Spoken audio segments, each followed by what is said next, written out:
Hey guys, what is up? Super K-Man Rocks here, and we are here for my LCS 2024 off-season grades and overview and review video. Basically, just going over everything we can about how these off-season went for these teams. I'm very, very excited for this video. The LCS obviously has gone through quite a lot this offseason.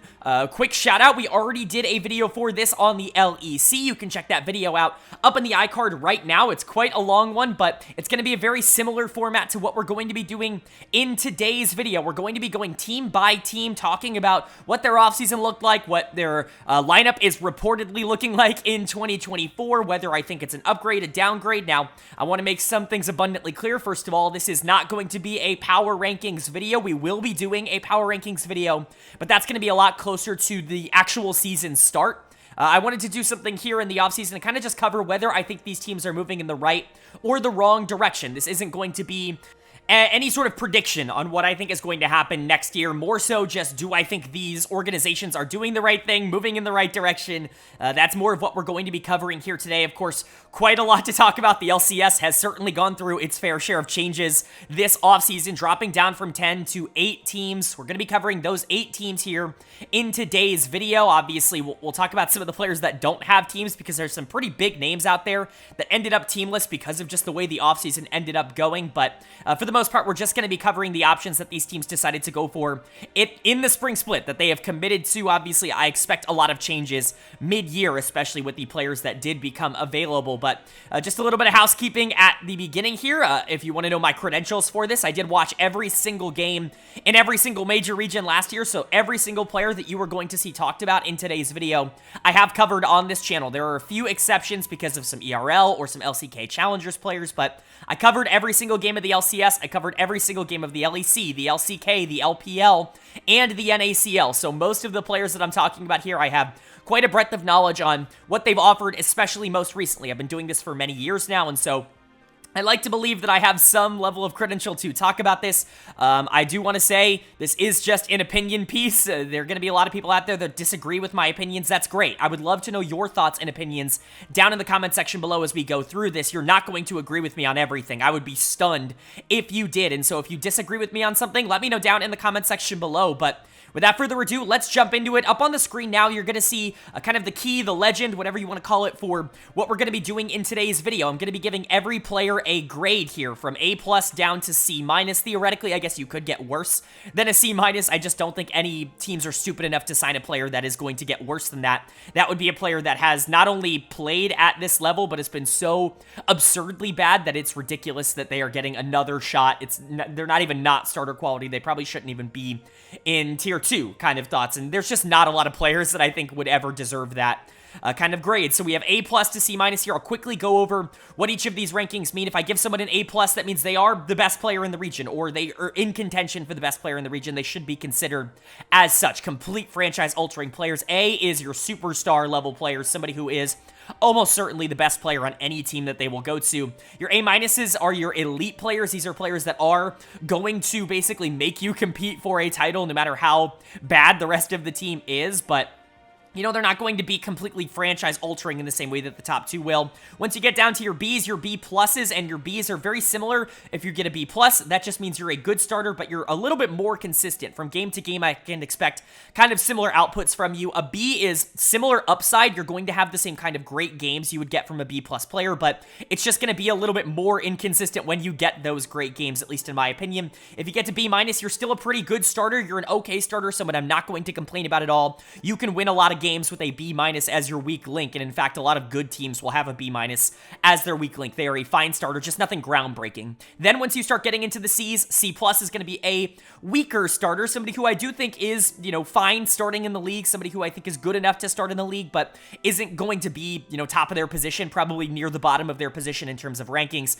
If you hit a C, that's pretty borderline. This is a player that's probably either very inexperienced or someone whose tape I just didn't love, and definitely has to show a lot to prove that they deserve to be on a starting roster in tier 1.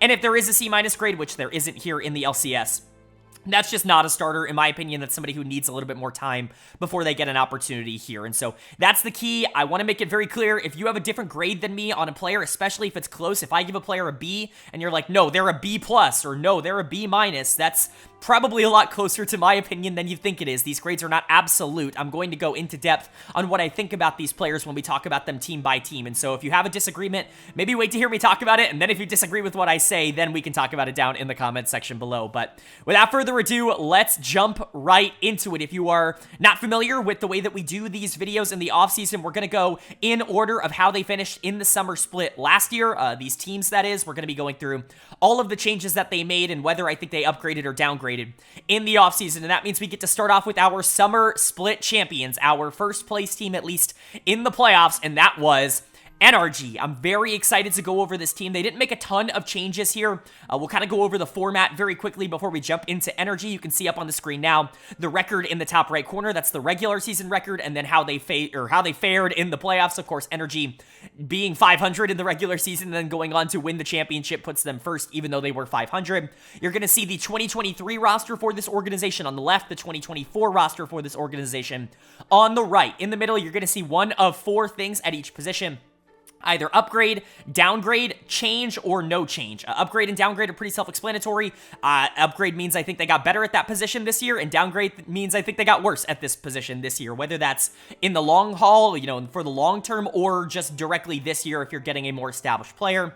Those are going to be pretty self-explanatory. Change means that it's either kind of a neutral lateral move where I think that the player that they are getting is about the same quality as the one that they're letting go, or you're going from a more established player to maybe a younger player or a less experienced, less established player that maybe isn't quite as dominant, but you know, has the potential to be just as good, if not better, in the long haul. Change is going to be a little bit more variable, and of course, no change is the easiest to explain. It means it's the same player from last year, and so you can see for NRG quite a bit of continuity coming back here, which I think is a very, very good thing. Their lineup in 2023 was Dokla, Contracts, Palafox, FBI, Ignar. Their lineup in 2024 is Dokla in the top lane, Contracts in the jungle, Palafox in the mid lane, FBI at AD carry, and now Huhi at support. I think this is generally just an upgrade to a roster that I already really liked. Continuity is probably going to be through the roof here, and I think this was a very good offseason for NRG. First of all, being able to retain the main core of the team that you put together last year that did win you a trophy, that got to the quarterfinals of Worlds, I think is a genius idea. I mean, really, there was no other option here other than to try and run it back with these players that had done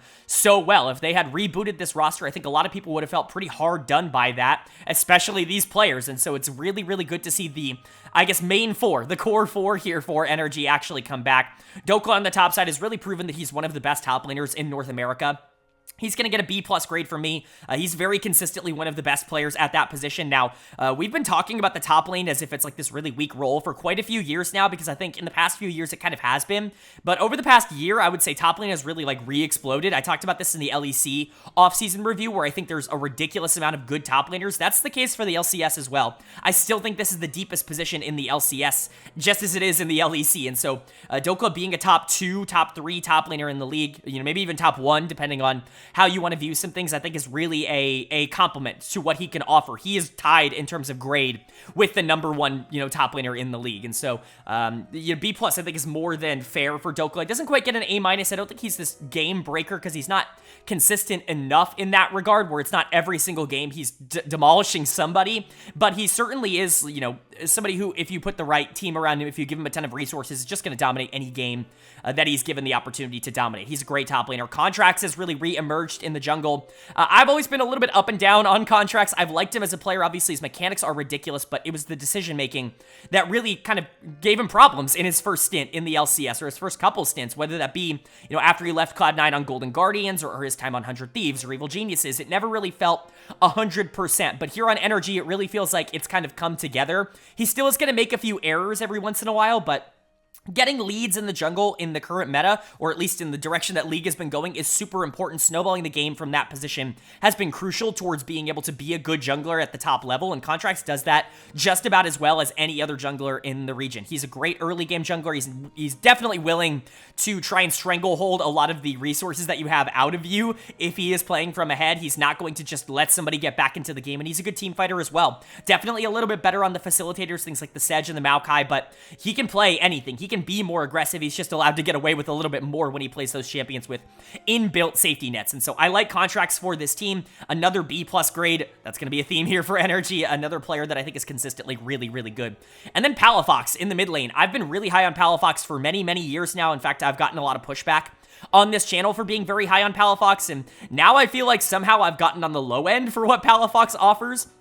It's kind of strange how that ends up working out, but I think he was a little bit more inconsistent last year than people give him credit for. He was really good, and when he was good, he was like one of the best mids, if not the best mid in the region. I certainly think that there is an argument to be made for that, but it just wasn't there every single game. I had put him on my All-Pro team in spring. I put him on my All-Pro team in summer of 2022.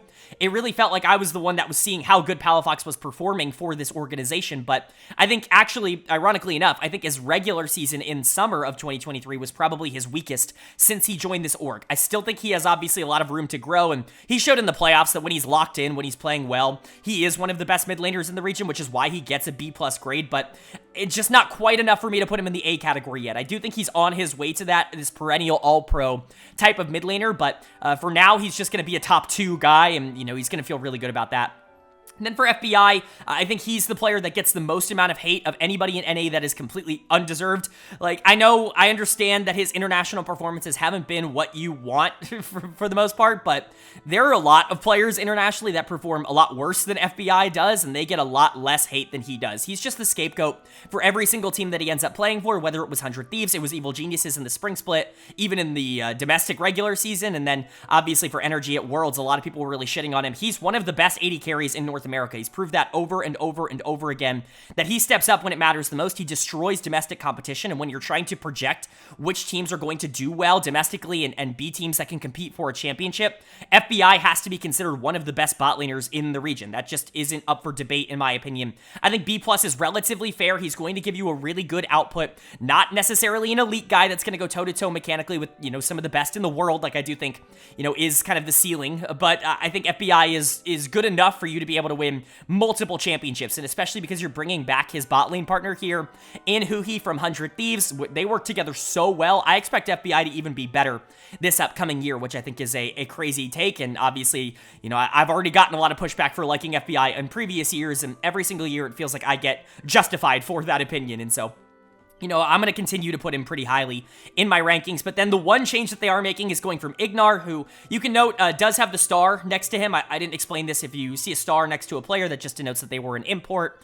We're going from Ignar to Huhi here for Energy, and I think this is just a straight upgrade. Huhi was the best support in North America last year. I think it was, you know, up for debate down the stretch. I think he definitely wasn't playing nearly as well in the playoffs as he did throughout most of the year. But when you're taking 3/4 of the year into account, there just wasn't a competition. Huhi was dominant. He was an MVP finalist for me in the summer split. He was an MVP finalist for me in the spring split. He really was that good, and I gave him an A- grade. He's going to get the highest grade of anybody here on Energy. As much as I love this team, I think the addition of Huki actually makes them significantly better, and I think that this is going to be massive for them. Ignar obviously played great down the stretch. He was an inconsistent player in all of his stops before Energy, especially in the recent years with the Dignitas and Immortals, you know, kind of stops. It really wasn't working out for Ignar, but something clicked with Energy last year. He was really good down the stretch, especially in the playoffs, but Huhi is just the kind of talent that you're looking for at the best for Ignar. You were hoping Ignar could play like Huhi, and so to bring him back in is massive. Obviously, his mechanics are great. He's a great laner. He's probably the best laning support in North America. He's a really great engaged teamfight player, but he can play the enchanters as well. Just a very versatile player. And I think, you know, obviously getting him back with FBI is a really big deal as well. It's not like the synergy and the cohesion is going to be thrown off by putting him in over Ignar. And I would honestly argue that this is probably an improvement in terms of synergy and cohesion, because these two have played together a lot longer than FBI and Ignar did. And so when you're looking at Energy, this was a really good team last year that really solidified itself as a top-end team in the LCS. And I think they just kind of got better in 2024. This could be a team that, again, continues to contest for a title. And, you know, obviously there's a super team that we're going to get to in just a second. But if there's any team in the league, in my opinion, that's going to be able to contest them easily, I think Energy is a pretty safe call to be that dark horse champion team. And then moving on to our second place team, and man, our second place team really decided to go all out this offseason, didn't they? Of course, I'm talking about Cloud9. They went from a very good team, a team that I think a lot of people would already have made the case is the most talented in the LCS, and they went and just got the best roster that you could possibly assemble in the LCS, probably, at least, and it's ridiculous how strong they are looking going into 2024. I'm not going to sugarcoat it. I'm not going to try to build up suspense for this. This is a mega super team, and if they don't get first in every single thing that they do in the LCS this split, it's going to be a major disappointment because of just what they've been able to put together. But let's talk about it. Let's go position by position, and let me tell you why I think this is so major that they were able to do this. Their lineup in 2023 was looking like Fudge, Blabber, Eminus, Berserker, and Sven. And their lineup in 2024 is looking like Fudge in the top lane, Blabber in the jungle, Jojo Pune in the mid lane, Berserker at AD carry, and Vulcan at support. They took the two positions that I think a lot of people would consider to be weaknesses for this team. Well, two of the three, and I'll talk about why I don't necessarily agree with that assessment. And they upgraded them. They got basically the best possible alternatives that you can get for those two positions in terms of what they offer. And so you just have to look at this offseason as a major success for Cloud9, and it's just wild. Let's talk about the players that ended up staying first and foremost, and probably the most controversial one being Fudge in the top lane. I saw a lot of conversation about how it would be major if C9 could go out and get a player like Impact, or if they could go out and get a player like Bwipo to replace Fudge and to be a little bit more of a stable presence, quote-unquote, on the top side. Now, for Impact, I do kind of understand the conversation surrounding that, but let's not try and pretend that Fudge hasn't dominated North America. Obviously, he wasn't quite as good in the summer split as he was in the spring split, but he was my number 2 MVP. He was the runner-up in my MVP voting in the spring split. He was the best player on Cloud9 for me in the spring split. I had him over Berserker in my MVP voting, who obviously won MVP. I think Berserker was mega important to that team, but I think his, flashy plays down the stretch definitely clouded some opinions on who was winning a lot of games for that team early on in the year, and that was Fudge. They were playing a lot through top lane, and he was doing a really good job of dominating his 1v1 lane. He is exactly the kind of player that you would want on a team like this. Now, can he be as stable on a weak side if you want to play more towards mid, or if you want to play more towards bot? It's going to be more of a question than it would be for some of the other top laners here in North America, like Impact, but in terms of carry performance and like what he can offer as a winning top side, if you want to play towards that, I actually don't think there are better top laners in the LCS. Now, obviously, his international struggles have been well documented. He hasn't exactly been able to keep up with some of the best top laners internationally, and that is certainly something to keep in mind. But again, a lot of what Cloud9 does internationally start to move away from the things that they've done really well domestically. It's been a major problem for this team. Some of the players just feel out of their depth when they start playing internationally, and I don't think it's a talent problem. I do think it's a playstyle problem. I think if you get Fudge in a situation where he can play some of the matchups that he's been playing really well in the LCS on an international stage, where it doesn't feel like he's just trying to adapt to whatever the LCK and LPL teams are doing, then I think that they're going to be in a much better position. I don't have faith that Cloud9 is going to do that because it's not something they've been very good at over the past few years internationally, but especially domestically, which is kind of what we're rating these players on, at least in this. He's a B+. He's one of the best top laners in the region, and that really isn't up for debate. At worst, he's going to be a top 3, top 4 top laner. Like, he's still going to be a valuable player, even if you don't like him more than some of the other options.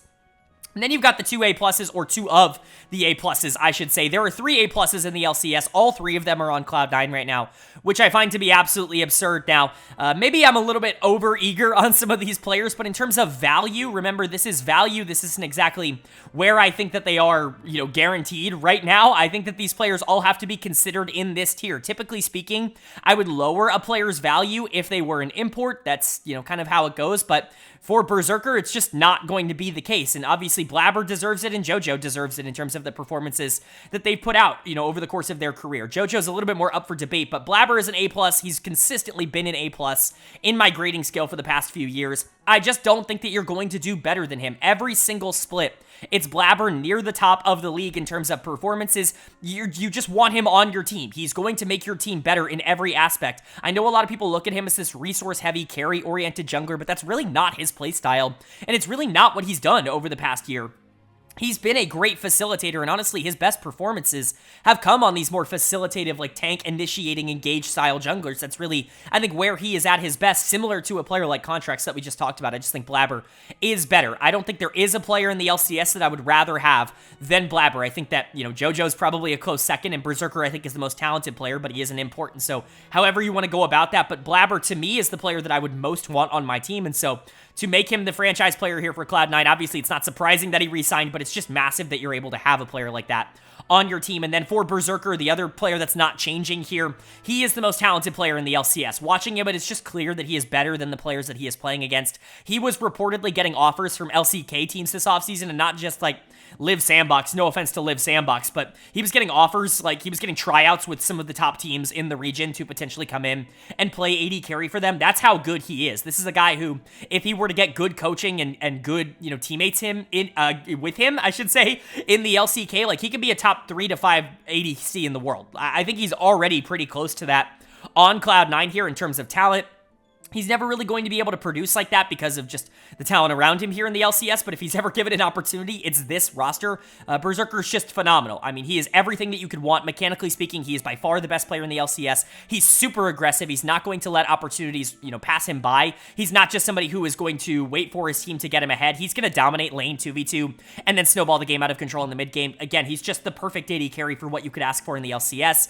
I think he is the kind of player that could perform internationally incredibly well if the rest of the team does show up, and I think this is his best opportunity too. This is the best team that he's had since he's played in the LCS. And then the two changes are a big reason why I feel that way. You have Jojo Pyun coming in the mid lane. He just won the MVP in the summer split, and it was very well deserved, as we saw in the playoffs once teams really started to focus him on Evil Geniuses. Once they started sending 3 or 4 people mid lane at 10 minutes to try and take him out of the game, that team basically had no answer. Nobody else on that team was going to be able to win them that game. I talked about it a lot last year. It's not because that team didn't have good players, but it was because that team was so set in terms of the play style of playing around Jojo that they didn't really know what to do once they took him out of the game. And they were the 3 seed. Like, they weren't like an average team in the regular season. They were beating really good teams, including this Cloud9 team in the regular season, and Jojo was the biggest part of why that's happening. This is a major upgrade going from Eminus to Jojo. Eminus, a very inconsistent player. Somebody who at times was looking really, really good, could win lane very consistently, but just had so many minor mistakes in the mid game that it was frustrating to be able to watch him, because especially against good mid laners, he would just throw away his leads in a lot of really easy circumstances. And so going from that to Jojo, who will do that every so often, but is so good at being able to generate those leads, is massive. And also for Jojo, I think this is the best possible situation for him, because the biggest problem that he's run into in his LCS career is that he can be targeted, he can be focused down, and, he has to essentially play 1v2 the entire game with the enemy jungler just kind of hovering mid lane. They don't have the luxury, other teams don't have the luxury of doing that against Cloud9, because if you hover against Jojo Pyun all game, Blabber's going to destroy you across the map. Berserker and Vulcan are going to dominate a 2v2. Fudge is going to win hard in the top lane. There's too many places that you have to take care of for you to just babysit Jojo Pyun. So I think this is a really good situation for him as well. He's going to get an A+ grade. I think he's the one that you could theoretically give an A grade because he just isn't as consistent. But in terms of how these organizations view him, I certainly think he deserves to be considered an A+ asset. I don't know if he's going to perform like an A+ player, but he's certainly an A+, asset in terms of Cloud9 acquiring him in the mid lane. He's clearly the best mid laner in North America, and this is a big upgrade.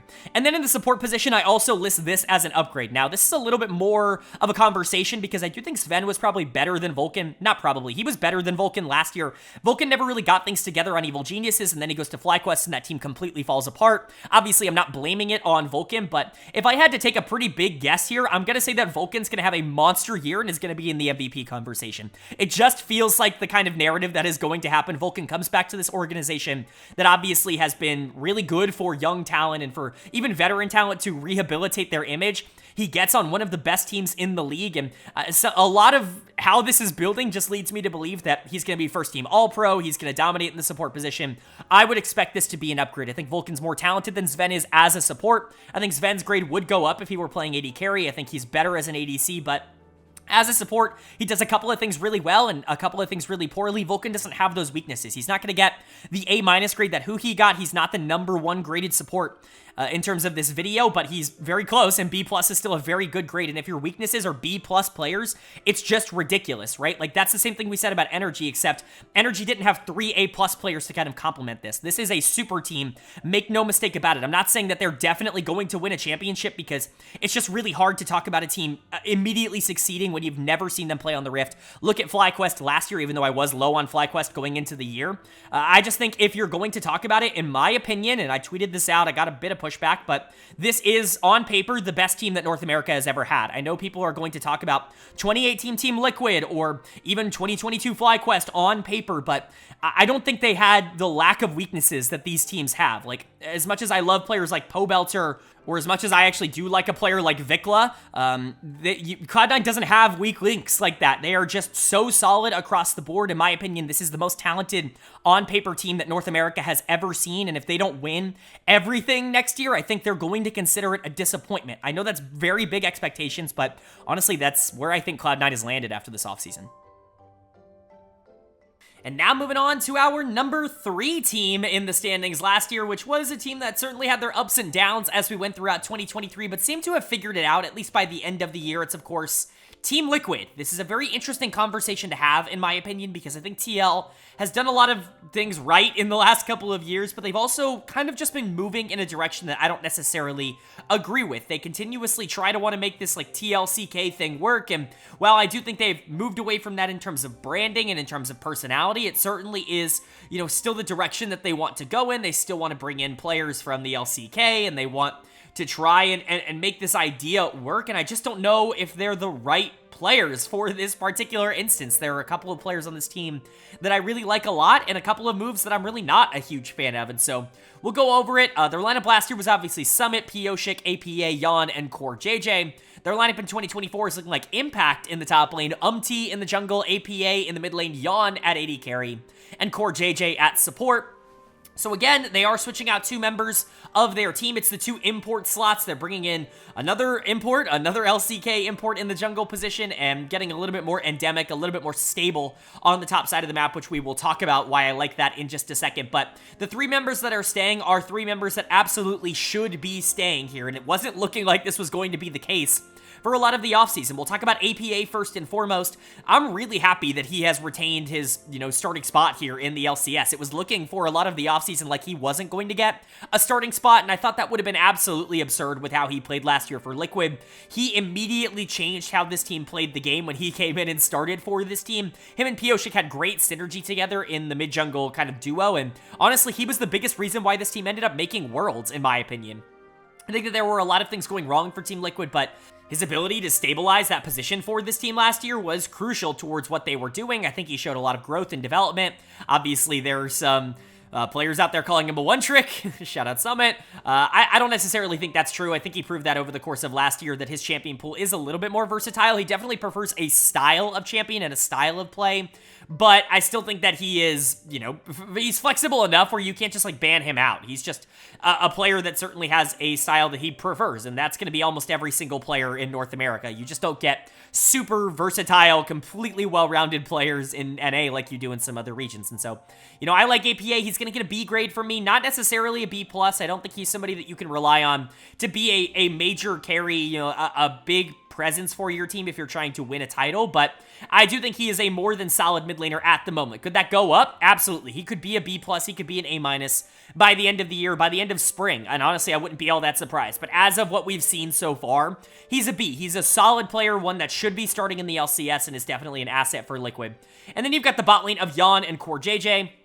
I think generally they were underrated for most of last year. They were honestly the power part of the map for Team Liquid for a majority of the regular season. Pioshik really started to get it together, and Summit obviously had a couple of good laning phases. We'll talk about them when we get to their positions, but Yon and Core were really the reliably winning lane for Team Liquid that they could play towards throughout most of the regular season. Yon was significantly better in lane than a lot of people are giving him credit for. You see a lot of people just kind of shitting on Yon, and I understand why. Again, another player who didn't have a very good world championship, and so, a lot of people are looking at the games that he played there and saying, he's just never going to be good enough to be able to fill that role. I don't believe that to be true. He's still going to get a B- grade for me because right now I just see him as a fine starter. I think he was helped a lot by having a very good support last year.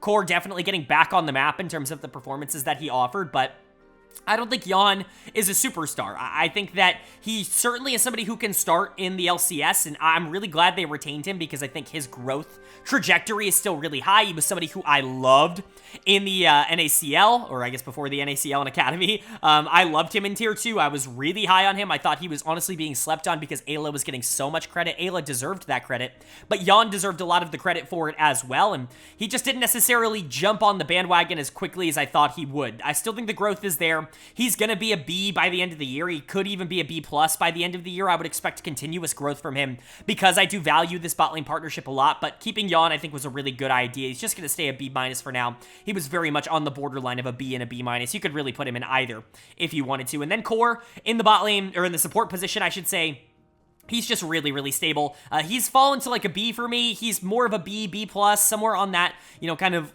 line of thinking. He's a top 3 support in North America. I think the top 3 are pretty locked in for me at the current moment, and Core is definitely in that. His laning was phenomenal last year. That was something that he was always a little bit, not bad at, but it was kind of the weakness of his game. He was very much a roamer in terms of how he liked to play the game. He would want to move around the map, create a lot of panic and action before 10 minutes, and really try to create these macro advantages. That's what really made him the most dominant support in the LCS when he was on Liquid, for the super teams, but I really just don't think that that's what he had to do last year. Obviously, the meta has moved away from that. The in-lane 2v2 is a lot more powerful in the bot lane than it has been in many years, and honestly, these two were really, really good at that, and so to see Core kind of develop that and, really adapt to the meta is very encouraging. I think keeping him is obviously massive. You're just not going to find a lot of supports that are, more stable than what Core offers, and him and Yawn, I think, do have a good synergy down in the bot lane. I really like that they were able to retain these 3 young players and that they were moving in a different direction with their imports on the top side. I think it's a good idea. I just don't necessarily love the players that they ended up getting for the top side of the map. I do love Impact. This is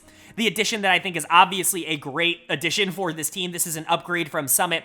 I'm going to see a lot of people maybe disagreeing with this take because, Summit's more of a name than he is a player at this point, but that's what I was saying going into Worlds. When you looked at a lot of the player rankings from a lot of top analysts, even other content creators, you saw them ranking Summit really highly as the #1 top laner in North America. And anybody who watched the LCS last year can just tell you that is not the case. It just wasn't true for Summit. He would have incredibly good early games. His 1v1 laning stats were incredible as they had always been in the LCS, but he single-handedly lost more games in the mid to late game than anybody else in his role in the LCS, and it wasn't particularly close. He was a net negative for the team overall, in my opinion, and while I do think he's obviously talented, I think going from that play style to Impact, who is probably the most stable topside in the entire league, is really, really solid. Now, saying that, Impact has had a couple of bad splits in the recent years. FlyQuest was not a bad year for him. He was probably the most stable player on Fly last year, even though that entire team really decided to shit the bed down the stretch. But when you think back to his final split on Evil Geniuses, when you think back to his final splits on Team Liquid before he left, he wasn't exactly the most dominant player in the LCS, but what Impact has done incredibly successfully is that his first year with a new org, with a new roster, he performs incredibly well. That's usually his best performing year. His first year with Evil Geniuses was his best year, and last year on FlyQuest felt like a re-emergence for him as a player, and so, I trust that it's going to be very similar here. I think this will be an upgrade. I think Impact will be a positive, and obviously, as an asset, he's major. He's just such a vocal leader and such a positive presence for the locker room that bringing him in instead of Summit, I think, is definitely going to be considered an upgrade here for Team Liquid. But I do think the jungle position is a downgrade for me, and this is maybe where my personal opinion is going to differ from a lot of people. I just don't rate all that highly. I watched every single game of the LCK last year. I watched every single game of the LCK in 2022. I covered every single one on this channel, and while you're going to go to Reddit, you're going to see a lot of people talking about how, was single-handedly carrying Bro, and if he was on a better LCK team, then he would be like a top 4, top 5 jungler in the LCK. I just didn't see it. What I explained with every single time I talked about him in the LCK was that he would have 3, 4, 5 games a year where it's like, oh my god, this guy's awesome, he's playing really well. And then the other, 20 were just not good. They were just not very strong games. He was just very inconsistent in that regard. When he won really hard, but he actually wasn't able to generate leads all that consistently at all in the LCK. And I think if you're going from Pioshik to this has to be considered a downgrade. I know Pioshik wasn't what we all thought he would be. Well, I guess I should say, I know Pioshik wasn't what everybody else thought he would be. He was exactly what I thought he would be going into Team Liquid last year. My take on that has aged incredibly well. But I think, his talent level is just higher than Umti's. He's just a more talented player. And that should be spotlighted by the fact that he goes back to the LCK and he gets on a better team than Umti had even remote offers for. Pioshik's a genuinely good jungler, and while he's not a superstar, while he's not a game changer like everybody just hoped he would be because he won Worlds coming into NA, he's solid. He's a very good jungler, a B+ caliber player, a B asset because he's an import, but Umti's just not going to be that guy. He's going to be fine for this Team Liquid team, but honestly, I would expect this to not nearly be as strong. I would expect Umti and APA to not be nearly as good as Pioshik and APA was, and while I do think Impact is better on the top side, I don't think he's this massive game changer that Liquid kind of needs him to be.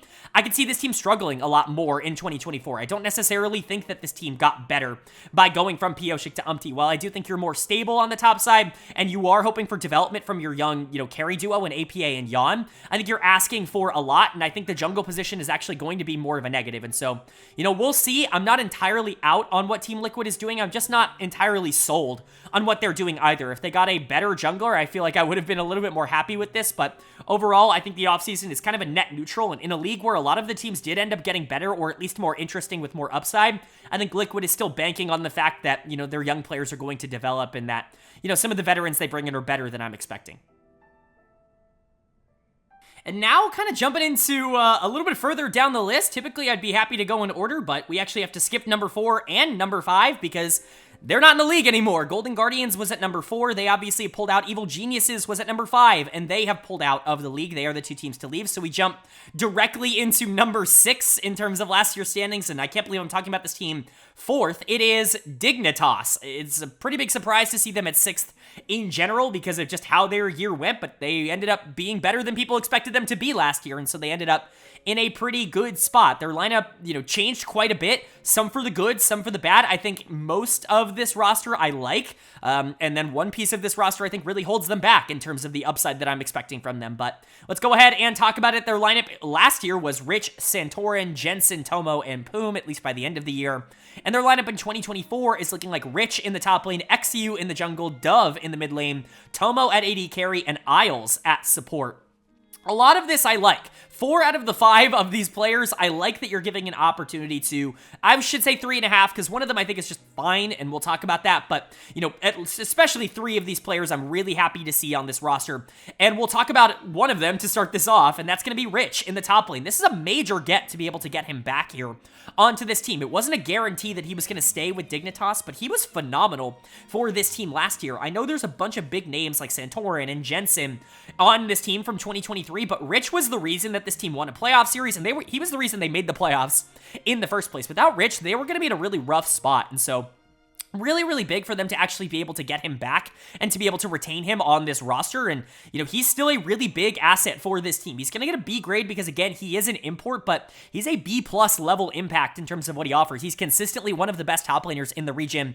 Definitely, arguably, a top 3 guy. Whether you want to put him top 3, I think there are 4 B+ caliber top laners in terms of what they offer with Fudge, Dokla, Impact, and Rich, the 4 top laners we've talked about. However order you want to put them, whatever order you want to put them in, I think is fine, but Rich is certainly in that conversation in terms of what he offers. He's perfect for the LCS. He is a miserable laner. He's just not good at it. He really is not very solid at being able to go 1v1 versus a lot of players, but he did get better at that last year. He wasn't all that bad in the LCS. Where he really shines is team fights. He's one of the best team fighting top laners, honestly, in the world. He was that in the LPL. He was that in the LCK. His lane weaknesses, though, were a little bit more exploitable in those 2 regions than they are in the LCS, and that's why I say he's a perfect fit for the region, because this region plays really slow. You don't have to be a very good laner in order to be an active player. Look at someone like Impact. Impact's not a very good laner, but he's a great team fighter, and it doesn't matter. Impact is a major, major player in terms of what he offers in the LCS, and Rich is a very similar type of player to that. So, obviously, Dignitas being able to bring him back is major for them. The other player that they did end up bringing back was Tomo. He's going to continue on here. I get the idea. You want to, continue to see what kind of development Tomo can offer because he's been one of the better AD carries in Tier 2 for quite a while. I do think we've kind of seen the upside for Tomo. He's a very aggressive AD carry, and because of that, he often puts himself in, poor positions when he plays against more talented AD carries in lane, and that can be a problem, but he's also going to give you more upside than other AD carries will. Like, they had Spawn in this position, last year. I think Spawn's definitely more stable as a player. He just was really bad for the team in terms of what Dignitas offered, because look at the players, Santorin, Jensen, a lot of these more passive players last year, and so Tomo, that aggressiveness on the bot side was kind of what they were looking for, but, I think there are other AD carries that you could look for that might give you a little bit more upside in terms of what they can offer in the late game, but Tomo's just going to be a very solid, very stable ADC. I don't think he's a game breaker. I don't think he ever will be a game breaker. breaker. He's kind of the 0.5 that I said. Like, I'm okay with him, being retained here. I certainly think giving him another opportunity is going to be fine. I like the bot lane partnership here, which we will get into, but I don't think he's going to completely change the trajectory of Dignitas. He's not somebody that's going to be on this team that is going to convince me that they're going to be a top 4, top 5 team in the league, but that's where I think you can get to some of the rest of these players. We'll talk about the ones I'm excited about first, starting with XU in the jungle. I'm very, very excited to see XU get a shot here. I have this listed as a change in the jungle. Santorin, I think, is definitely a bigger name, and he has a much bigger track record, but with him retiring, they needed to go in a different direction, so they bring up XU, who played for their Challengers team last year in spring before, obviously, it disbanded. He didn't play in the NACL in summer, but he's been one of the best junglers in Tier 2 for quite a long time, and he has more than deserved this spot in the LCS. I'm definitely excited about him being on this team, and quite frankly, this is listed as a change, but with how Santorin played in 2023, this is more than likely going to be an upgrade. Santorin was actually really miserable for this team. He was the worst player on Dignitas by a pretty consistent margin last year, and, bringing someone like XU in, who I think does have a lot of upside, both as a carry and as a facilitator, I think this will be a more positive, player in the jungle position for Dignitas, and I really like the upside of XU. It's really hard for me to give a rookie, a B or a B- unless I'm like sold that they're going to dominate year one.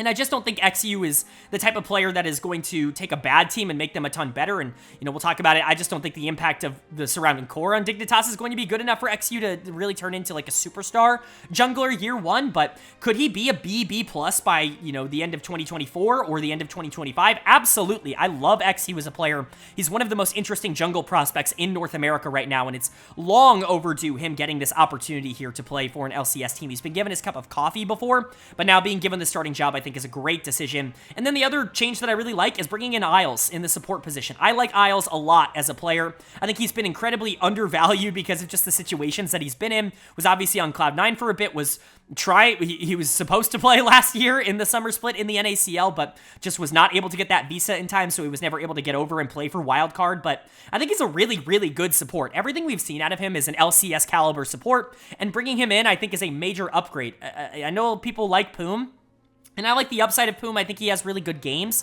but the consistency is just not there for him as a player. His bad games are worse than anybody else in that position, and they were on Energy, or on CLG, I should say. They were on 100 Thieves, and they were on Dignitas. His bad games are just not very good. I think Poom is one of those players that I think should be given a year in the NACL to just kind of go down there and be one of the best supports in Tier 2, get his confidence back, really learn how to win, and then maybe he can come back up and then really start to dominate. But I think getting some time in Tier 2 is really going to help him a lot. I think Isles is a little bit more ready to play in the LCS right now, and I think this will be an upgrade to what the bot lane was offering last year. This was, at times, one of the worst bot lanes in the LCS because they just had no consistency. I think Isles will offer a bit of that. He can, really play the playmakers. You want him to play hook champions or even something like a Bard. He can do that at a really high level, but the engaged champions are also really good for him. He can play enchanters. He's just a very versatile support player, and I think this is going to be an upgrade. That's what I have it listed as.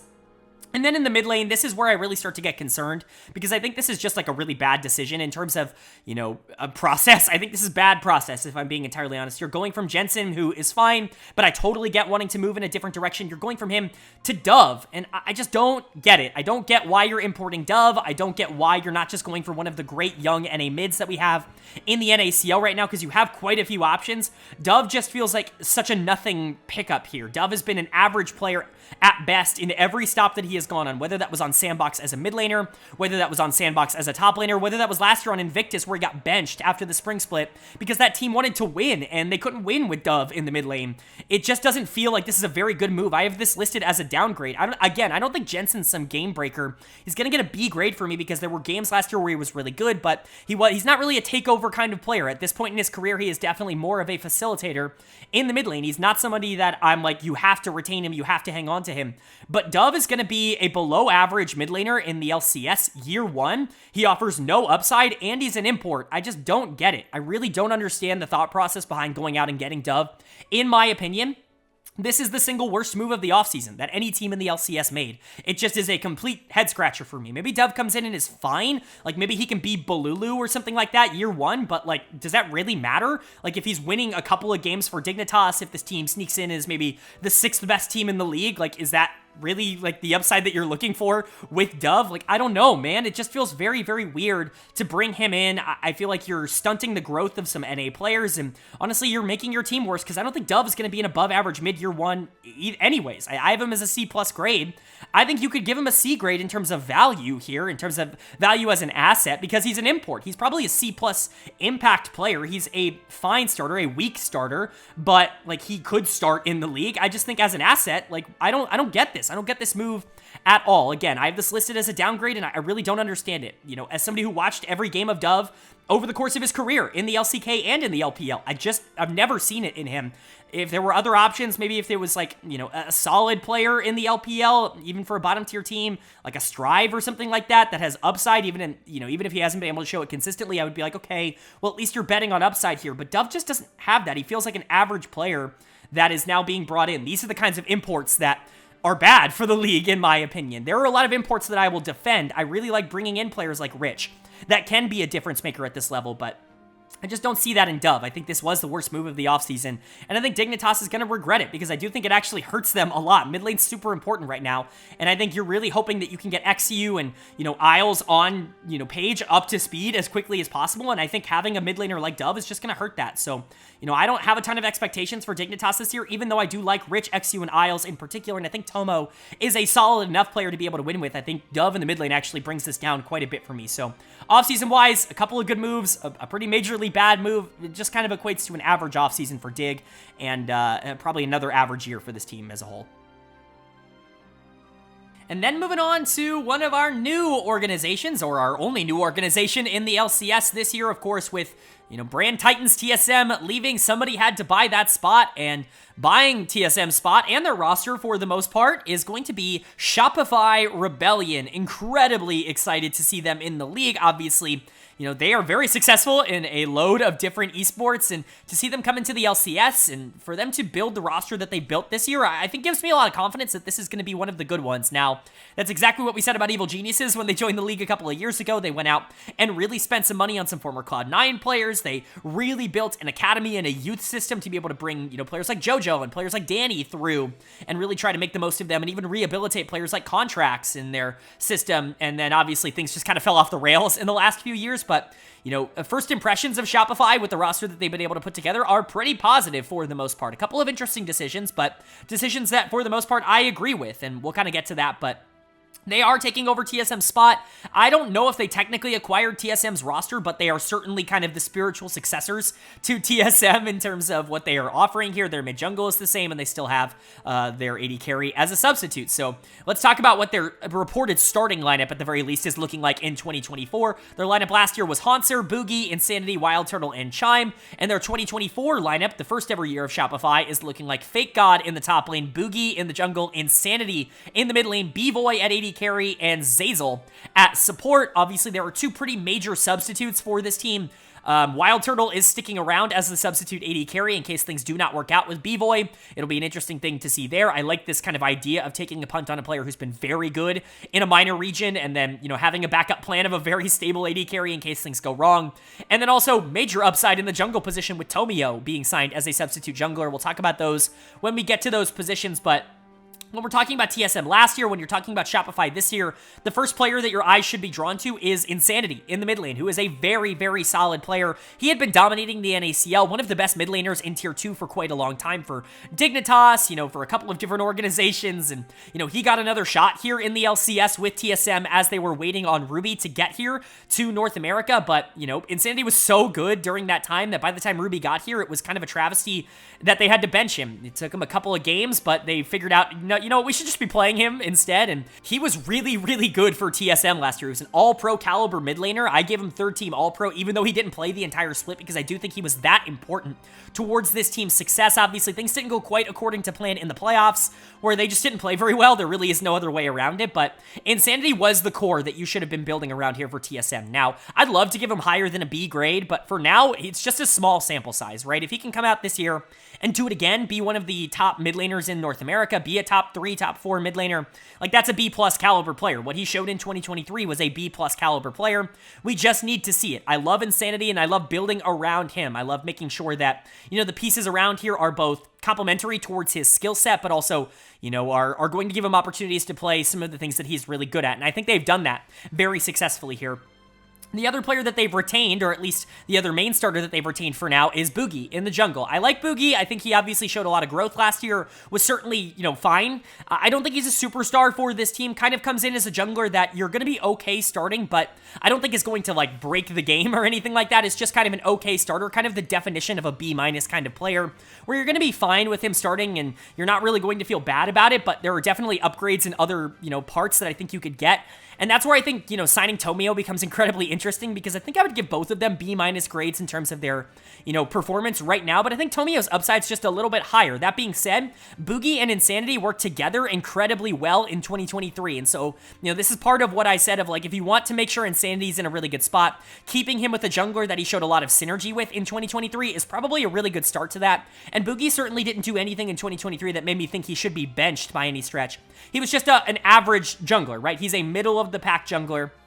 And I think you're going to be fine with that. If he makes Insanity better, if he makes Insanity a top 3 mid, you're going to live with that. But again, if things are just kind of average for this team, if they're 500 and they want to get a little bit more upside, the addition of Tomio to this roster I think is massive. And honestly, I would expect him to play by the end of the year, because I think he's as good as Boogie is right now, or at least his floor is as good as Boogie's is. But I think he's just got so much of a higher upside, and honestly offers a lot more in terms of, you know, what you would hope the Shopify Rebellion team can turn into by the end of the year if he does start in the jungle position. So while that's considered a no change for now, if that does turn into Tomio, I could see that being an upgrade as the year goes on. It would be considered a change right now.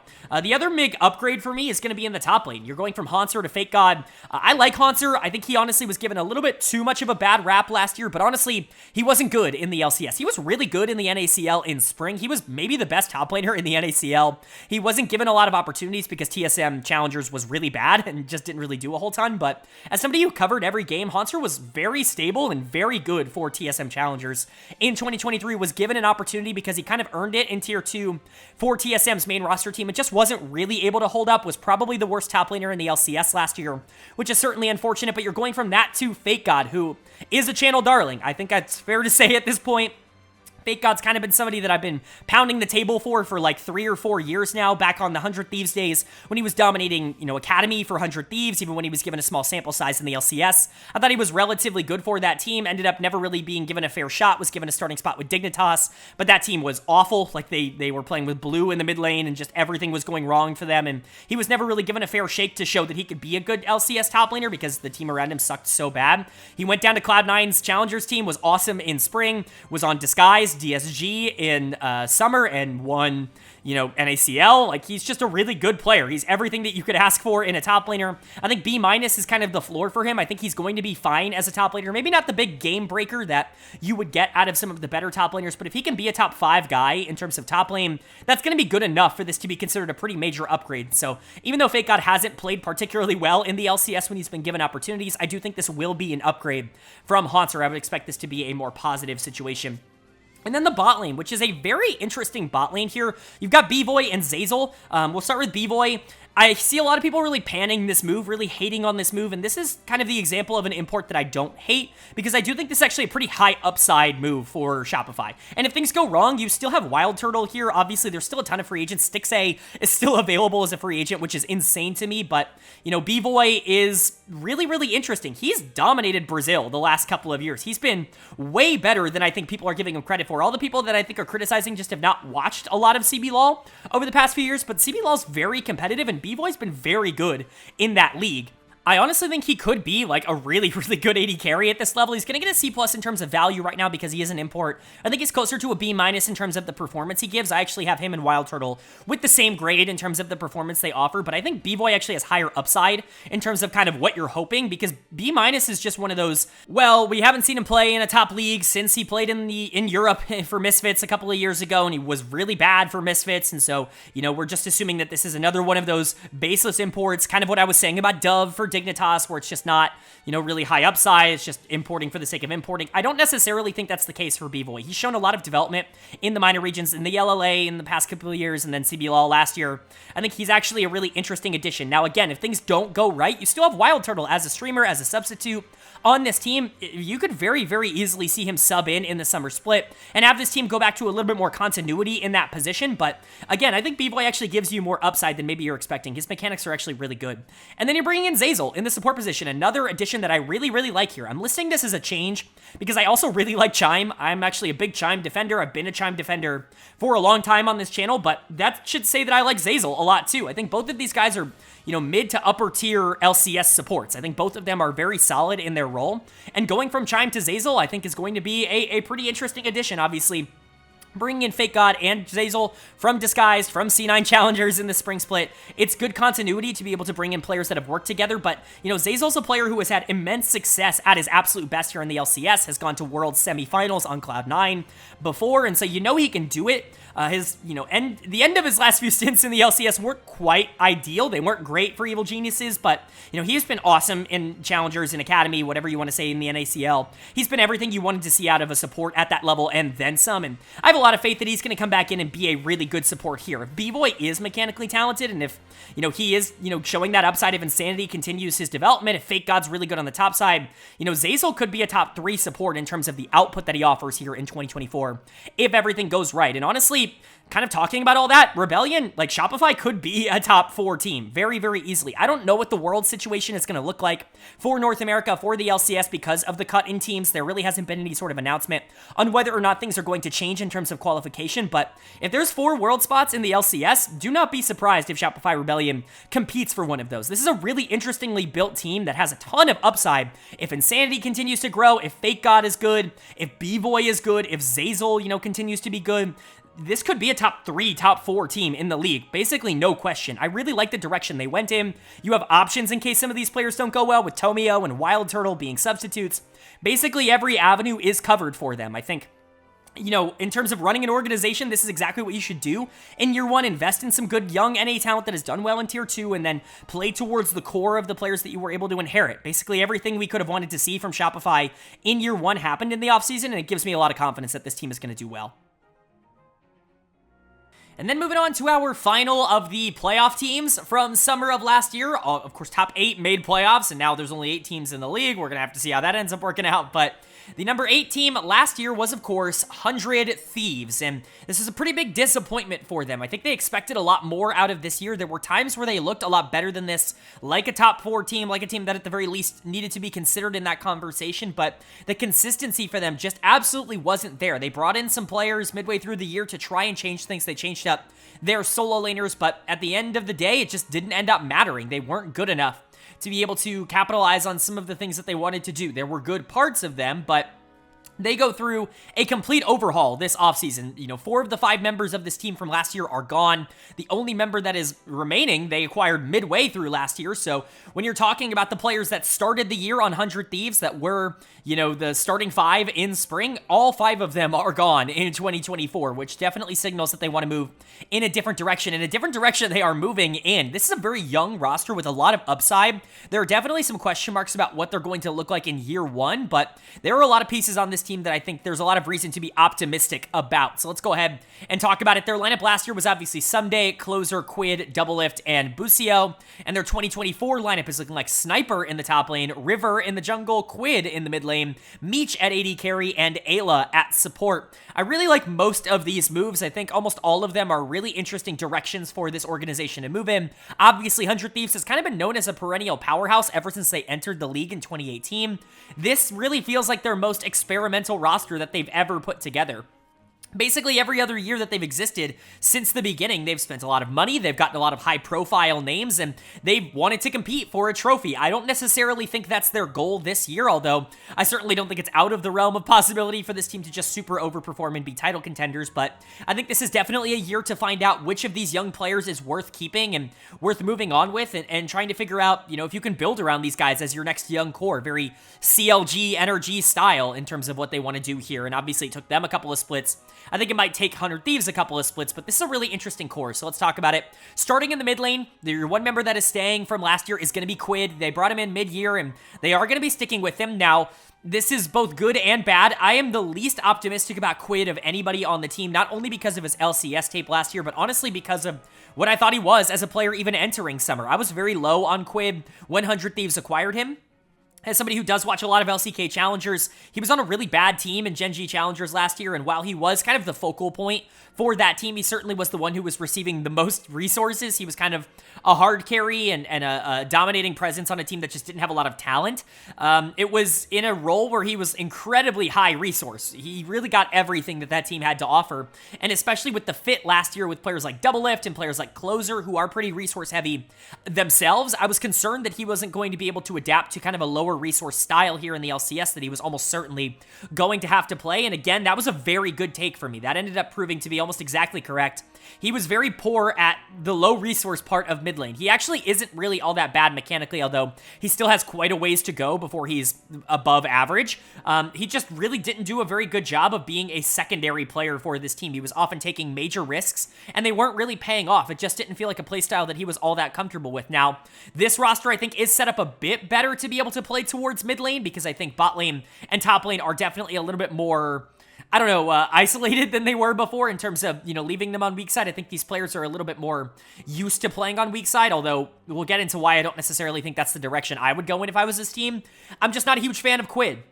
Still going to give him a C+ grade. I think that's pretty generous considering what we've seen from him. He's probably more of a C+ kind of borderline player right now, a borderline starter in the LCS. He was one of the weaker mid laners in the LCS last year, but there is reason to believe that, a year longer here, he's going to get a little bit better as time moves on, and obviously there are other pieces, a little bit of a different team around him. I'm just not a huge fan of Quid. I think I'm not really on the bandwagon that expects him to be able to break out in the mid lane spot, but honestly, when you look at this roster, he's the player that I have the least amount of confidence in. I actually like the rest of this team basically across the board. So let's start with the player that is a little bit more established here, that being River in the jungle, bringing him in from Golden Guardians. This is a really good addition. River was one of the best players in the LCS last year, and obviously Golden Guardians ended up collapsing down the stretch, but you can't say this is anything but an upgrade, especially going off of what happened in 2023. Closer had easily the worst year of his professional career last year in the LCS. He had been a perennial top-tier jungler, former MVP candidate, and, somebody who had been an MVP finalist in previous years, and he just completely fell off a cliff last year. There really was no explanation for why he was so bad. It felt like a meta that he would actually do rather well in, where he could actually take a lot of these early game risks, try to get these leads, and snowball the game out of control. But, whether it was just the fit on this team with players like Doublelift and Busio, who wanted a lot of attention early on in games in the bot lane, or whether it was just like a bad year, sometimes you just play bad, you lose your confidence, you lose your momentum, and it doesn't end up working out. Whatever the reason was, Closer was a big detriment to this 100 Thieves team last year. So to go from him to a player in River who was just genuinely terrific last year is definitely an upgrade, an improvement. I have River as a B. Much more of a B+ in terms of the actual, role that he's going to fill on the Rift. He's going to be a really, really solid jungler, one of the best in the league, but he's probably a B in terms of value, not only because he is an import, but also because, quite frankly, he has been a little bit inconsistent. He was not inconsistent in 2023, but going back to 2022, his first year in the LCS, people were talking about his big breakout on Dignitas when he was on their team in spring, and then summer, everything fell apart for him. He was miserable in that summer split, ends up getting traded to Golden Guardians the year before, and just is bad for that team as well. It's not like it's been smooth sailing every single game for River in the LCS so far. There have definitely been some negative points, and he had a really talented roster to work with Golden Guardians last year. Obviously, he played really well, but he had better talent around him than he did here on 100 Thieves, in my opinion, this year, and so it's certainly going to be a question on whether or not he's going to be able to maintain that excellence that he showed last year, but it really was excellence, and so for now, it has to be listed as an upgrade. And then 3 young players coming in to play in the other roles. We'll start with Sniper in the top lane. I am super excited to finally see Sniper in the LCS. He's finally old enough to be able to play in the top level. He's been playing in basically the top level that he can every step of the way. This is the kid who hit rank 1 when he was like 14 years old or something like that.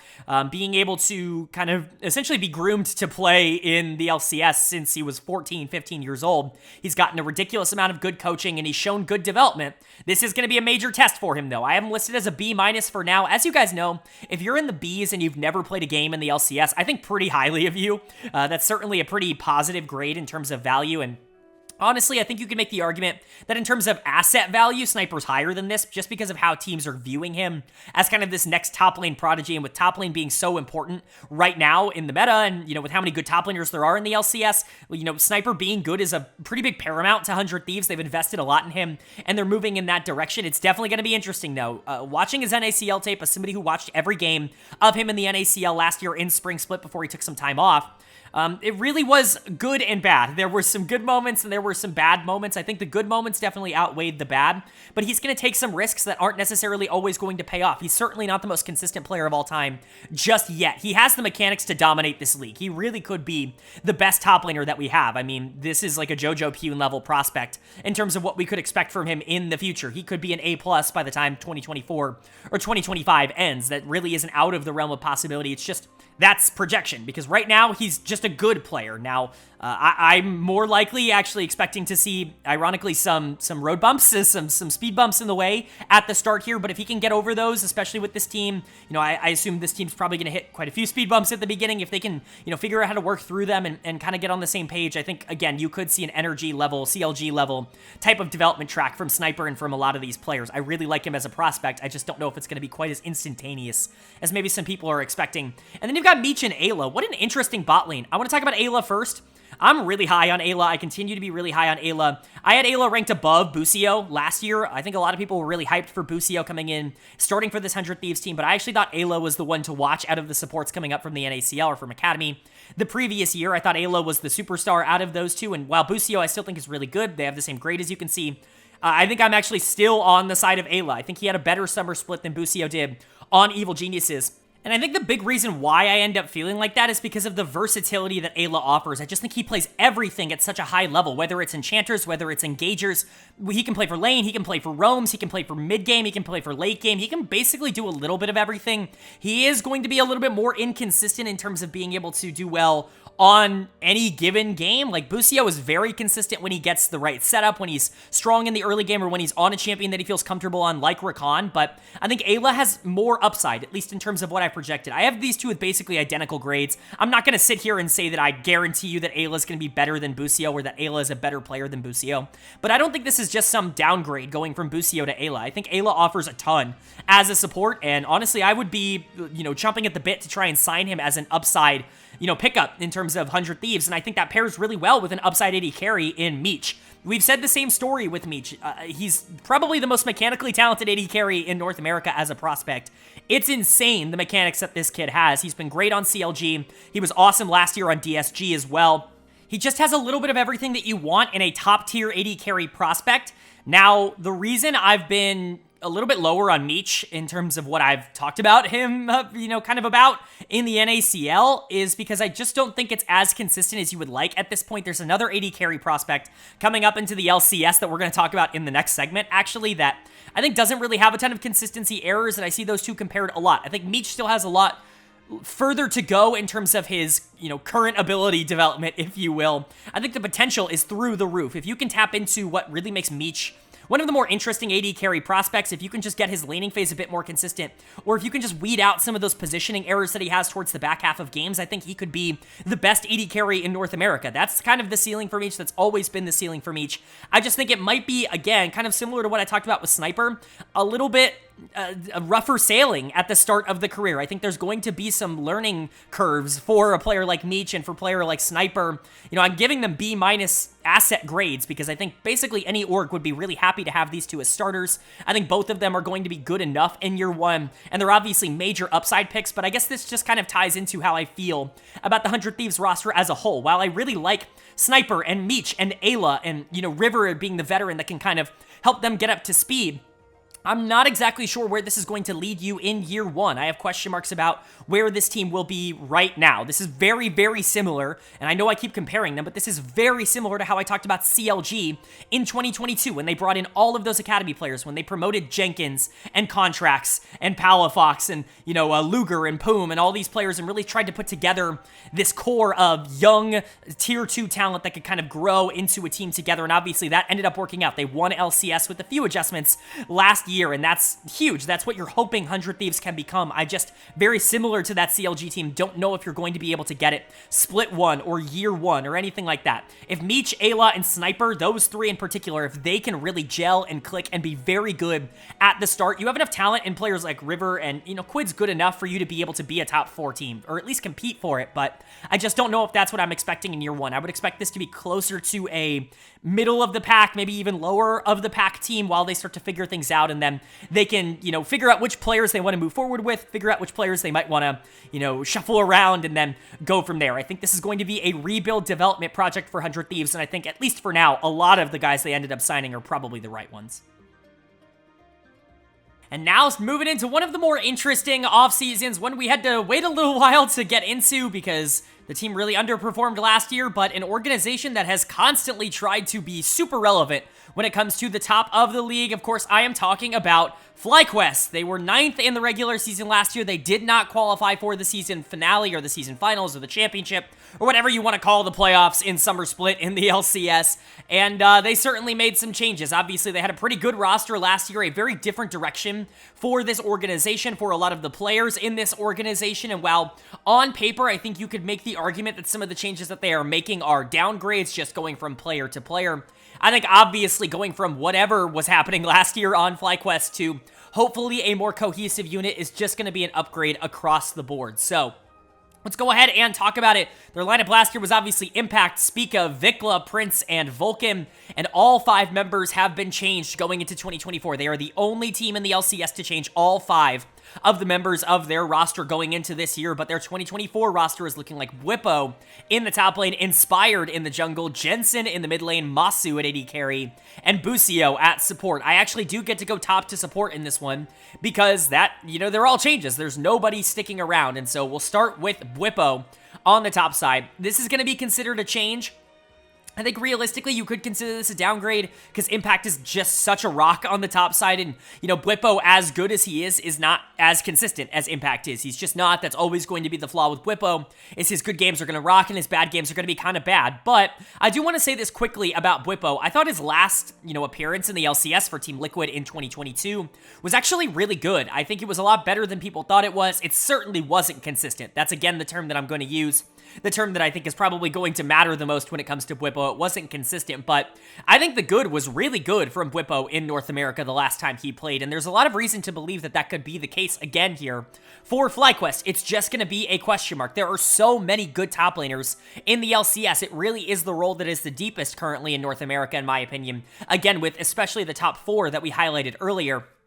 Bwipo's going to have maybe a little bit of a learning curve, at least in my estimation, to get back into that top 4, but I do think it's certainly possible. That's why I'm listing this as a change instead of a downgrade. I originally had this listed as a downgrade. I had another one here listed as an upgrade, which we will get to, but I think Bwipo it's more reasonable that this could be considered a change. I think it's very likely that he comes back and is actually pretty good here in Pro, especially as a locker room leader. You got, you know, a really young bot lane here in Masu and Busio, 2 players that are really looking for some coaching, some guidance to be able to get on the right track. And Bwipo's going to be awesome to have on the team for that. He is notoriously fantastic to have as a mentor on a team. And so I think the addition of Bwipo is a good thing, which is why I didn't want to label this a downgrade, even if I'm not exactly sure he's going to be as good as Impact was last year. And then in the jungle, you've got Inspired. This was the one that I ended up changing to change in the opposite direction, where I originally had this listed as an upgrade, because the last time these two were playing in the league, Inspired was a significantly better player than what Spica was, but honestly, I felt that was disrespectful to what Spica did last year. He was really good for this FlyQuest team last year, was probably the most consistent player on the team across the entire year. Maybe Impact is the one you should be putting in that category, but Spica was awesome in spring, and he was still okay, good enough in summer, even after this team really fell off. It's a damn shame he doesn't have a team. You know, rumors are to be believed. He was supposed to be with Golden Guardians, but you know, obviously that roster gets pulled, so he ends up being teamless, which is really unfortunate, but bringing Inspired here is a really big plus, I think, for FlyQuest. Not only are you bringing him in, but he's not an import anymore. He is endemic. He got his green card. He is a North American player, which brings his grade up to an A-. He's going to be the highest graded player on this team, and I think that that is entirely justified. I know he didn't play in summer, but when he did play in spring, he was still really good for that team. And I think there's really no reason to believe that he's not going to be a top 2 jungler like he has been every single split he has been in North America. He was an MVP in Europe. He was an MVP here in North America. There's just a lot of reason to believe that he's going to continue to be on that trajectory. When you look at these grades, he's the player that I think has by far the highest floor of everybody on this FlyQuest team. I'm not nearly as high on this roster as I think some other analysts are. You've seen a lot of top 2, even top 1 hype coming in from some analysts on FlyQuest. I'm just not there for this team at the moment, but Inspired is one of the big reasons why I think they absolutely could get there. I really value him very highly, and I think this was one of the best pickups of the offseason, even if you are going from another really good player in Spica to Inspired. Again, this is kind of a pseudo upgrade. Top lane's kind of a pseudo downgrade, but I think, kind of meeting in the middle, both of them are going to be considered changes because the individual player value of going from Impact and Spica to Bwipo and Inspired, I don't think is necessarily an increase or a decrease in quality. I do think this will work a lot better because obviously something just wasn't going well for this team, but you get what I mean. Individually, these players are very, very good. All 4 of them are very, very good. And then you get to the mid lane.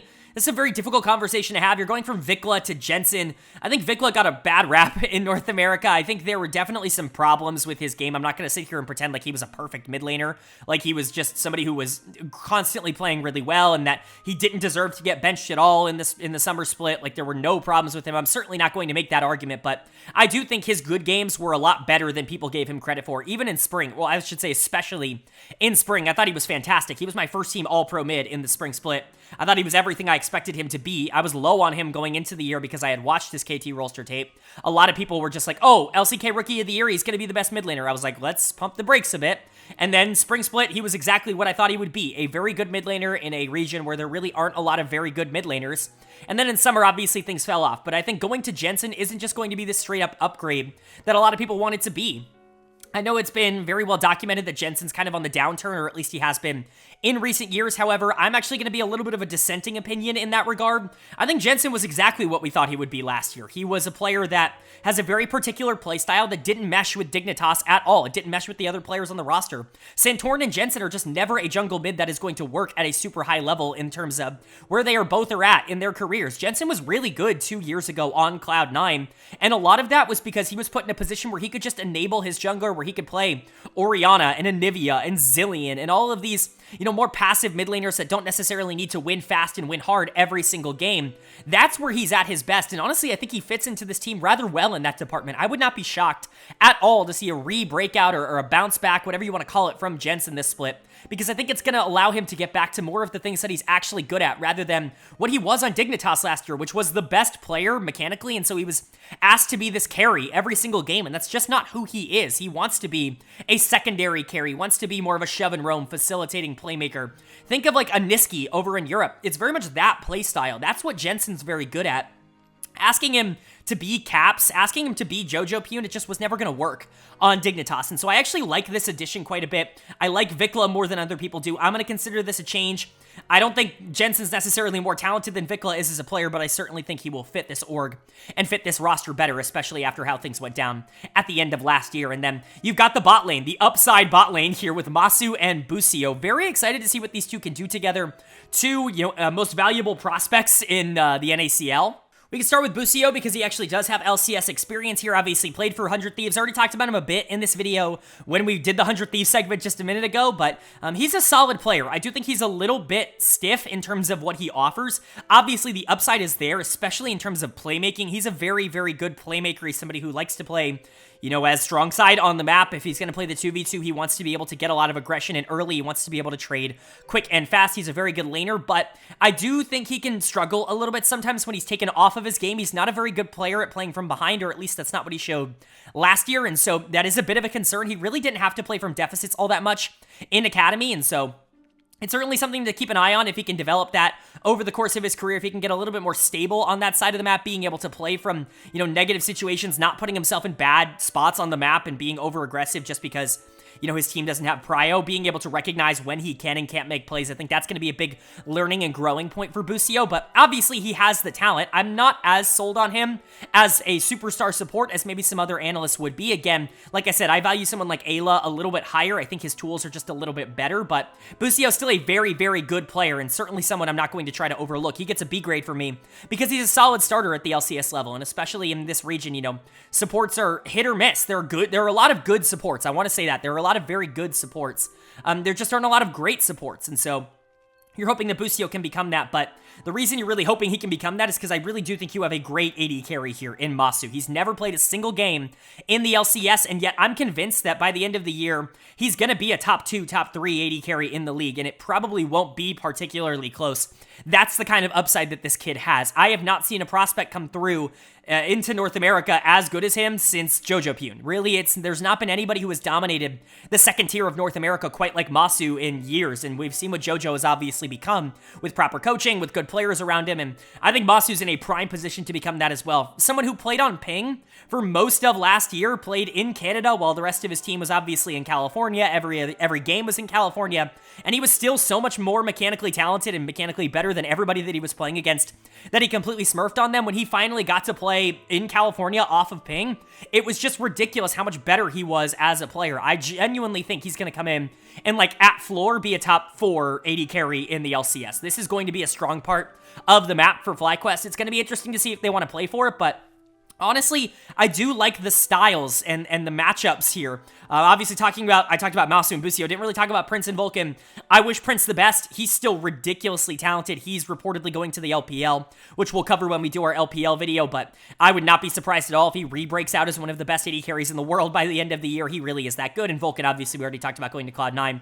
This is considered a change because you're going for youth here. I don't think either of the players you're getting in those spots are as good as the ones that are leaving, but they're certainly going to be better for this team, and that's really, I think, the big takeaway for Fly and what I think they're hoping to see. You have facilitators here with players like Jensen, who don't need resources, Whippo, who really doesn't need resources in order to try to get, a super carry like Inspired ahead, who can be an MVP caliber player. And if bot lane really steps up, if Masu is the player that I think he can be day one, and if Busio continues to develop, this could be a really good team. You could be looking at FlyQuest in terms of matchups as the second-ish best team in the LCS, and I really wouldn't be all that surprised. I'm not going to say that that's guaranteed to happen.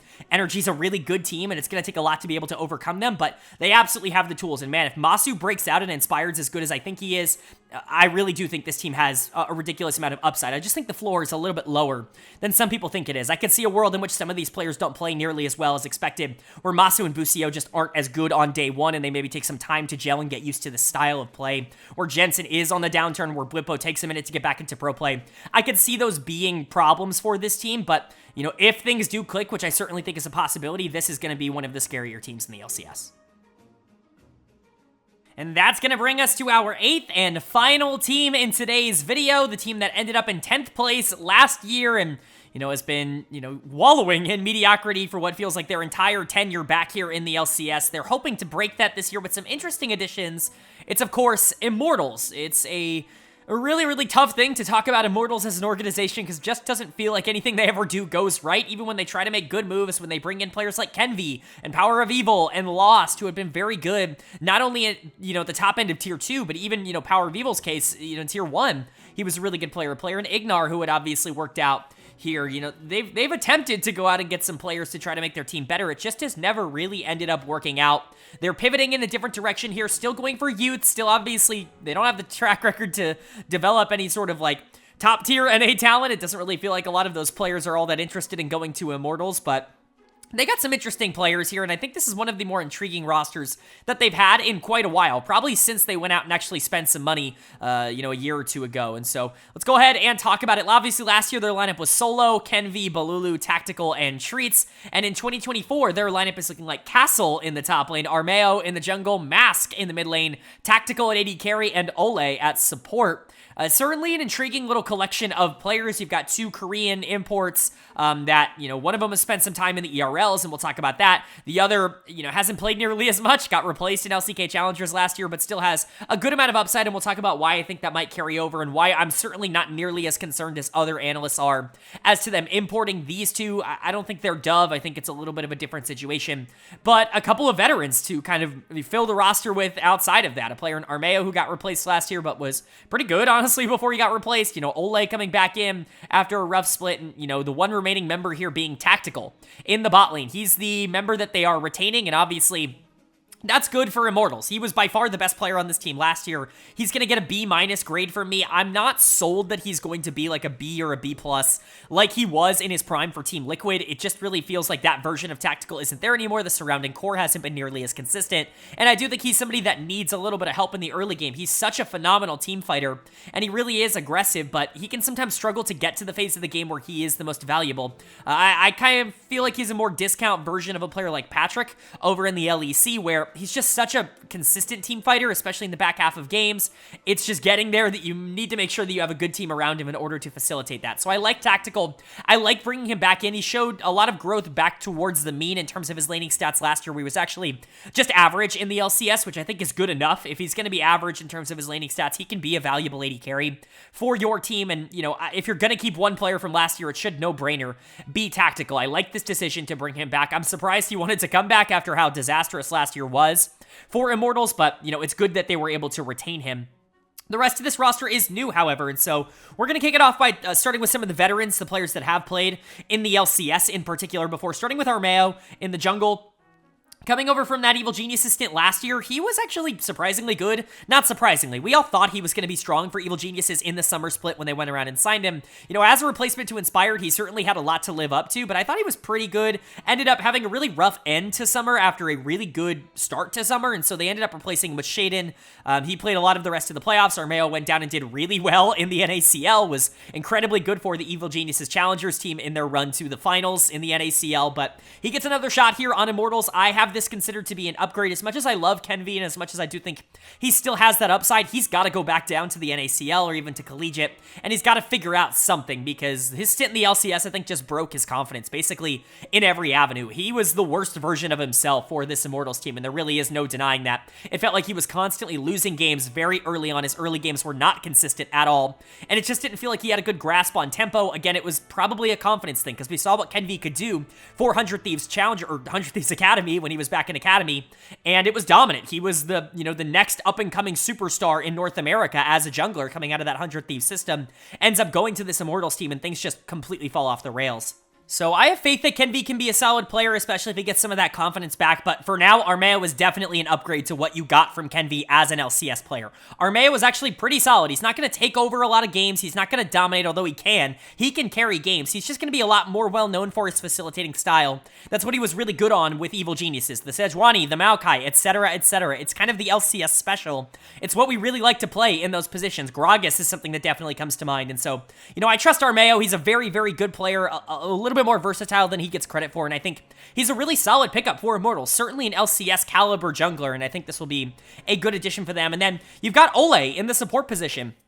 This is definitely an intriguing conversation to have, because Ole obviously hasn't played in a couple of years. It's, you know, he didn't play last year at all. He had, I believe, gone for military service. You can correct me in the comment section if that's incorrect, but I believe he left for military service, ended up grinding the solo queue Korean ladder when he got back, and he dominated. He was rank 1 Korean solo queue for a little bit of last year, and, you know, going back and watching some of the tape that some people have posted to YouTube, it's pretty clear to see why. His laning skills are absolutely still there. There was a time where Ole was considered a top 1 support in North America. I know that's a long time ago, and it's hard for people to remember, but even before the Team Liquid days, the first time he was on Immortals, when he was kind of tearing it up back when Immortals actually could field a good roster, when he was paired up with Cody's son, when they were taking over and doing really well domestically, played well at Worlds. He ends up getting that call from Team Liquid. He's on that first iteration of the Team Liquid super team roster with Double Lift. Things obviously don't end up going his way there, but, you know, he was a really good support for a little bit here, and the mechanics are obviously there. We know Ole at his best can be this major playmaker, somebody who rocks on hook champions, specifically Thresh. It's just the consistency that's been a problem for him when he's been put in bad situations over the past few years with, you know, teammates that haven't exactly been able to adapt nearly as much. He's really struggled. He's not the kind of player that's going to look good in a bad situation. He kind of became known as a Tom Catch one trick by the end of his, you know, previous LCS stint, and so you're really hoping he can be a little bit more versatile as a player, but honestly, this could be an upgrade. Treats was not very good for this Immortals team last year. You can blame, you know, a lot of this team on why, you know, players ended up playing poorly, because it's kind of tough when everybody's just a little bit overmatched in their positions, but Treats certainly didn't make things easier on this team, and I think Ole has the potential to just be better than that, especially if he's gotten his confidence back. Ole's always been kind of a mental player, not necessarily because he, you know, is crazy or anything like that, or he flames everybody, but rather, you know, we've seen seen how much this game affects him mentally, and we've seen how much it takes an emotional toll on him as a player. He had to step away from MSI in 2018 because of that. And so, you know, obviously there are situations where you just hope that this goes well for him, but I like him as a player, and I think there's a chance that he's pretty useful for this team. He gets a C+ grade. I don't think he's a game breaker by any means, but he's not a bad player. He's just good. He's solid, and he could potentially be more if he can get his form back. And then you've got the solo laners, the two former KT Rolster Challengers players here in the solo lanes. The first positive I can say about both of them is that they've played together before in KT Rolster's system. I think that's definitely going to be a positive. There is a familiarity. There is, you know, a synergy there between these two, and they did well in that regard, but both of them kind of went different ways. Castle stayed in KT, ended up getting replaced by Perfect on that Challengers team. You know, we're going to cover Perfect when we talk about the LCK rosters, with him getting promoted to KT's main roster, but, you know, both of them are very good players. We'll talk about Castle. I like Castle, but it's Mask who I'm actually really excited about. I think Mask could actually be a really interesting player. He ended up going to Unicorns of Love Sexy Edition over in the German League, the Prime League, and he was really good for that team. Now, that team was not focused through mid lane. I think that was very clear. That's the first caveat. When you go and watch UOL tape from last year, Mask isn't going to jump out at you in the same way that some of the other mid laners that we've talked about that are new to the league are going to jump out at you. He just wasn't quite this like breakthrough prospect, but that's also not really what his role was on that team. He was dominating in terms of meta picks. He was really good at the Jace. That was really the big thing for him last year, but honestly, the champion that I really liked watching him play was Galio. He feels like a Galio menace, and I think that really describes his playstyle. He is kind of more of a shove and roam type of mid laner, and I think that could be good for a team that maybe wants to focus a bit more for the side lanes here, top lane and bot lane. I think could be big priorities for what Immortals want to play through in terms of power spots of the map, and Mask is perfect for that. He's going to be very happy to shove and move around the map. I saw a lot of people criticizing Immortals for bringing Mask in because there's so many good young NA mid laners that, you know, would not be imports and, you know, would be developing NA talent, but you know, first of all, if I'm a top NA mid lane talent, do I even want to go to Immortals? I think I'd rather play for DSG than I would for Immortals at this point, you know, in terms of career trajectory. And even outside of that, like, Mask is not some schmuck. He could actually be a game changer for this Immortals team if everything goes right. And I like the idea of trying to bring in players like that might be undervalued in regions that they're never really going to get a major chance in, like Mask in Europe. I think playstyle-wise, he's interesting. It's going to be considered a change because Balulu at times was actually pretty good for Immortals, but similar to Balulu, he very much is kind of a one-style mid laner. I didn't really see a ton of carry potential out of him as a mid. He's not somebody who you're going to want to give a ton of resources to. He's not Jojo Pyun in that sense where you can give him a ton of resources and he can carry you in late-game team fights. He's going to be a great facilitator. Think a lot more of the lines of like what Bjergsen was by the end of his career, or someone like a Jensen or a Niski. I think that's definitely more of what Mask offers, at least from the tape that I saw, but I think that could be very positive for this team, and he's very good at that role, and so I do think he could be an interesting mid laner. And then you have Castle in the top lane. I'm a little bit less enthused about Castle. The kid is clearly ridiculously talented. When you watch his like mechanics in lane, he's very good at trading patterns in isolated 1v1s, and I think that will help him a lot in North America because obviously there aren't a lot of premier laners in North America. A lot of our top laners are a lot better in the back half of the game than they are in the 1v1, and I think Castle has the potential to be able to take advantage of that, but he's also not consistent at all. He lost a lot of winning matchups in the top lane from what I saw when I was watching some tape of him. I think obviously he has a lot of room to grow, but this is a pretty decent environment to grow in, you know, organization and coaching staff notwithstanding. Obviously, they're redoing the coaching staff, but Immortals has notoriously been awful at developing any young players that come through their organization and their system, and so, you know, I don't want to sit here and say that they have the tools to be able to get the best out of these players, but I think Castle and Mask together are a pretty interesting duo. Castle hopefully is going to get a bit more, you know, of a resource-heavy style here on Immortals. I actually think this team could play to that very well. They could play through tactical in the late game, and they can play through Castle in the early game. That's kind of the style I would attempt to look at if I were Immortals, but when you look at what they had last year, you had Solo, who's fine. He's a solid top laner. He's going to look really good if the rest of the team around him is good. He can win some games. He can lose some games. The player I compare him to is Finn in the LEC. I think Solo and Finn are almost identical players in terms of what they offer. They're never going to be outstanding, but they're going to be a couple of weeks every year where they look really, really good, and I think, you know, going from that to Castle, maybe you get more inconsistent. That certainly is a possibility. Kenvi to Armeo, that to me is just a straight upgrade, especially with what Kenvi has offered, but who knows? Armeo could be really bad like he was in the, you know, the last week or so that he played in summer. Balulu was okay for this team, and Mask could be a disaster, but I would expect Mask to be better, especially because they're kind of different styles. And then going from Tactical and Treats, who had played together before Immortals, to Tactical and Ole, where Ole is such a big wild card, especially on a losing roster. There are question marks about this team. There certainly is no expectation for them to be dominant in year one. I don't think anybody's looking at this team as a top 4 team or a team that should be competing to get like top 6. Although I do think top 6 is super reasonable for them if everything goes right. I don't think there are 6 great teams in the LCS. And so, if Castle and Mask click, if Ole looks really, really good, if Tactical can keep his form up, like this could be a top 6, even maybe a top 5 team if everything goes right. It's just going to be hard to predict that. But honestly, I think I like this offseason more than other people do. I think this is moving in at least a direction for Immortals, which it just doesn't feel like they've had in so long. I know some people are going to criticize the fact that they imported players instead of just promoting from the NACL, but these are 2 interesting prospects, and if things don't end up working out, there are options available with 2 less spots in the LCS. I don't really hate what Immortals is doing, I just don't know if it's going to show fruit in year 1. Alright, but that is going to do it for my LCS off-season grades and review video. We went over all 8 teams in the LCS. I gave my thoughts, my opinions, and I'd love to know you guys' thoughts and opinions down below. Again, like I said at the beginning, I guarantee there is not a perfect match between me and you in terms of the opinions that we had in today's video. There's going to be a player that I rank too high that you think is not nearly as good as I do. There's going to be a player that you think is too low that I'm not giving nearly enough credit in your eyes. Would love to know your thoughts and opinions down in the comment section below, of course, as long as it's courteous and discussion-oriented rather than just screaming at me that I'm wrong. Typically, there really isn't a lot of places to go from there, and I think fun discussions in the comments are fun, and so I'd love to have those, but I really do hope you guys enjoyed the video. Again, I hate to plug, but check out the iCard if you haven't. We already did a video on the LEC. The LCK one is going to be coming up next. That's going to be by the end of the week. We're going to go over all 10 LCK teams in that video, and then, of course, we'll get to the LPL, which will be our monster one to hopefully end off the year. But if you guys enjoyed, leave a like. It really does mean a lot to me. It lets me know you guys are enjoying the content, and it does help get this video out to a lot more people, which I'm always very appreciative of. If you're new here, hit subscribe. With those videos coming up, the LCK, the LPL, we might even be doing some more in-depth, more scripted-oriented videos if we have time this offseason.